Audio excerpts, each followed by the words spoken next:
Hello there, and thanks for taking a little time to chat with me today. Why don't you get us started and just introduce yourself and tell everybody listening kind of what your life and what your work life and personal life were like before we started working together. Hi there. My name is Chip. I'm the CTO, co-founder of a company called Wisk in food and beverage space.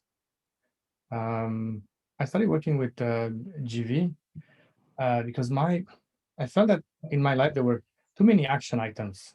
I was always busy. Basically, I had the inability to rest, to reflect. Um, I was business-wise, I was personally contributing in too many aspects of the business, and I felt that I was too often inside the business, like basically being all over anything that moves in the business. Basically, like I was actually thinking about it or reflecting on it. So I knew that there has to be something else. It has to be a different way to run the business, or and also to free my time. Share with folks what your definition or how you meditated before we started working together. What did you used to do when you were meditating?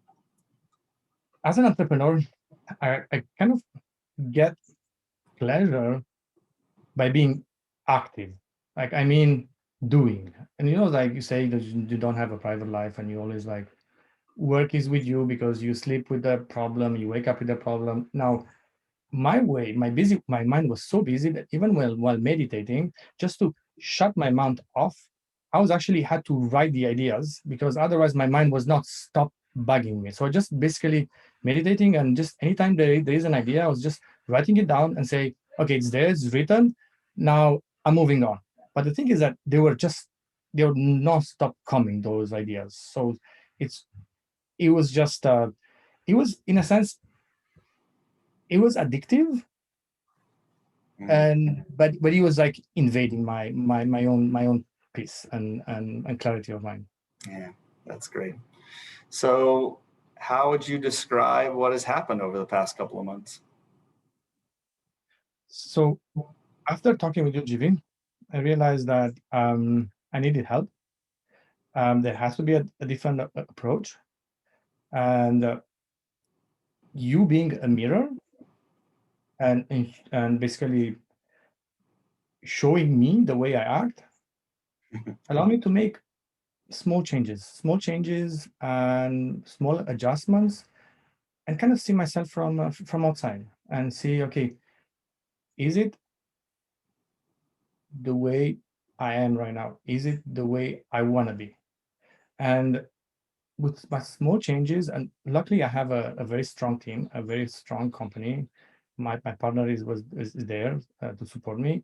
I was able to talk with the team, talk with the guys, and delegate a lot of it. And they were, not to say that even before they were doing a lot, right? A lot of things to make the business run, but they actually gladly took over some of the responsibility that I was taking just because I decided, not because the business needed. And this free time allowed me to be more creative in the business world, which reflected in the ability for the business to have a sustained growth for the last 6 months, which it's a combination of many factors, but one of them is that myself as a founder, I was able to work outside the business and less being inside. Why do you think it was important for you to do all of the stuff that you were doing?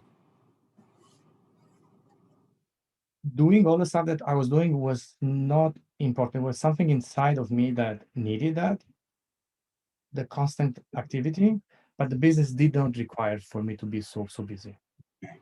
So it was so when we think about our relationship with the business, for a long time, you thought the business was demanding you to do a whole bunch of things and complete a whole bunch of tasks. And I think what you just said is you realized that it was something inside of you that was demanding that. I'll say that there is like a balance between them. So as an entrepreneur, you always have to be like strong in prioritization. So you have to think about like, okay, who are the clients that have the highest attention, needed the highest attention? What are the business opportunities? And that sometimes, especially in the last, before we were talking, I felt that I lost the balance. I was too much in the details. Not necessarily that everything that, because the business grew and has a solid product and is growing, but I felt that I lost the balance between getting in the details and having your head down and just stepping out of that picture. And I would say that no matter like how much coaching and in life you get, you still have a way to improve, to really understand who you are, what's the business, and how can you have the most impact in the business. Yeah. So we've been working together for maybe just a little over 3 months now. You recently got back from a vacation, which was pretty fantastic. Tell people what your life is like now, both in the business and outside of the business. How has it changed? So now the work was a lot personal at the beginning. And what does it mean that? It means that you realize what's important for Chip as an individual, what's important for the business, who can do what I'm doing. So you delegate as much as possible and empower the team around. And then you stay as much as possible and see how the business functions. And now ideally, as an entrepreneur, you make the team be fully efficient. Now, when you make the team fully efficient, that means that, and then the business is running even if the founders are not there. When you take a vacation, I was able to pause and be there in the vacation, not open my phone, not think about the Slack or the email or the meeting, and tell the team I'm off, which didn't happen in the past. In the past, I know that I made a trip to Costa Rica, and I was 3 weeks, and I was less in vacation then than I was in 5 days of vacation at this point, because I was a constant say, you have to pause now. But it was not, that voice was no longer there to say you have to be active, otherwise the business is not, because you did the necessary step before to make sure that. So all this to say that there is a way in which personally you can be in a good spot and the business is in a good spot. And when there is this alignment between the personal goals and the business goals, then statistically speaking, I think that the business and the personal will thrive, because there will be an alignment between those two. Yeah. How would you say your relationship has changed with your wife and your kids and your co-founder? I'll start with the family. Really, my kids, I think my son, he looks at my calendar now and say, when do I have the meetings? Because he knows that in between the meetings we can do some activities together. That's very special. Like that's very special. I can go see movies with my wife, which I was not during the day or whenever like we feel like that we can do that. So the fact that you can pause and do something else and you can be present allows you to have this kind of moments. But again, it's not like, not, people should not take it like, you change from one day to the other. There are steps to get there.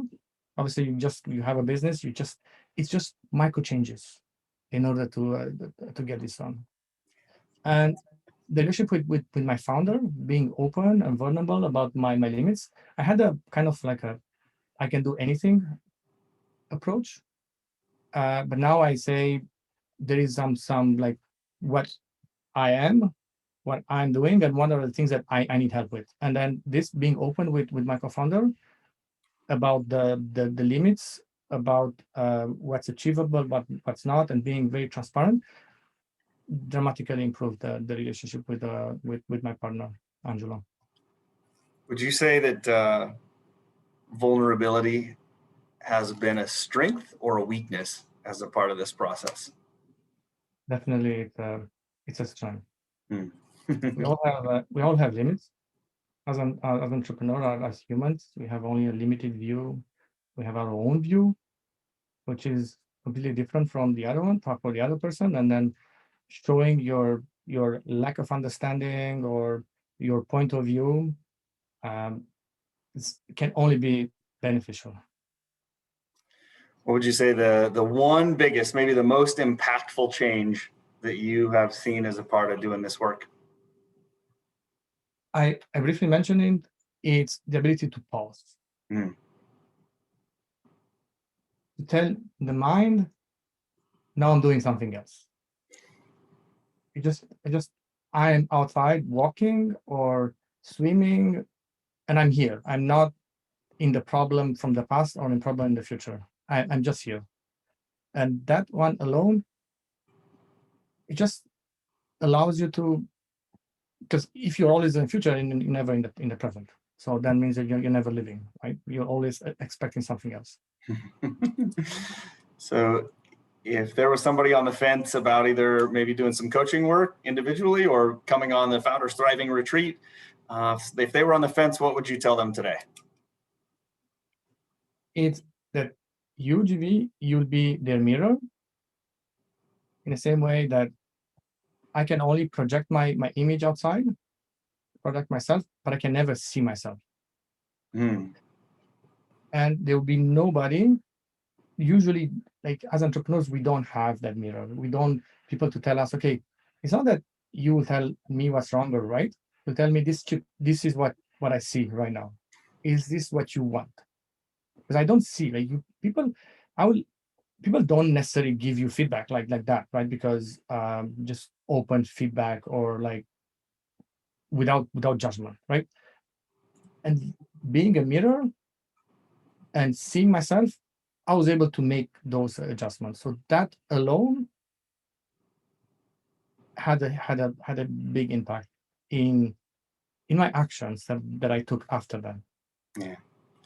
Knowing what is versus what is right versus what is wrong. Just knowing what is reality is enormous power. And when we combine that with what you have been able to do with pausing, when I can see what is, and I can pause and make rational choices that I want to make, amazing things can happen.